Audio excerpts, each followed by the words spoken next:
विद्या भारती शिक्षा विकास समिति ओडिशा सरकारଙ୍କ योजना अनुसार सरस्वती शिशु विद्या मंदिर पुरुणा बजार भद्रक जेजेबापा और जेजेमा सम्मिलनी अनुष्ठित हो जाइछि।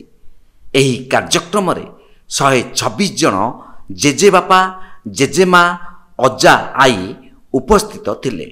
मुख्य अतिथि भावे असुराली इंजीनियरिंग कॉलेज रो अध्यक्ष रवींद्र कुमार जेना उपस्थित रही मार्गदर्शन करिथिबा बेले परिचालना समितिर सभापति विजय कुमार कहली उपस्थित थिले।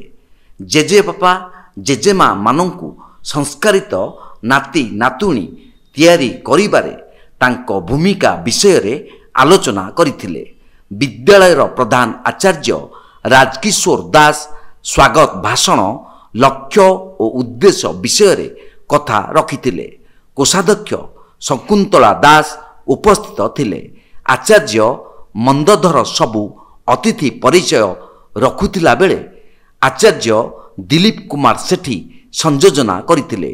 परिचालना समितिर कर्मकर्ता समस्त गुरुजी और गुरुमांक सहयोग रे क्षुद्र नाटक जेजे तमे मिछ कहिल शिशुमानक द्वारा परिवेषण करा जाइथिबा बेले जेजेबापा और जेजेमांक मध्यरे संस्कृति ज्ञान आधारित प्रश्न उत्तर कार्यक्रम करा जाइतिला।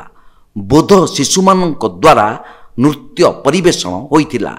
आचार्य दिलीप कुमार सेठी धन्यवाद अर्पण करिथिले। भद्रकरू पुनील कुमार सामंत को रिपोर्ट तीर्थक्षेत्र लाइव।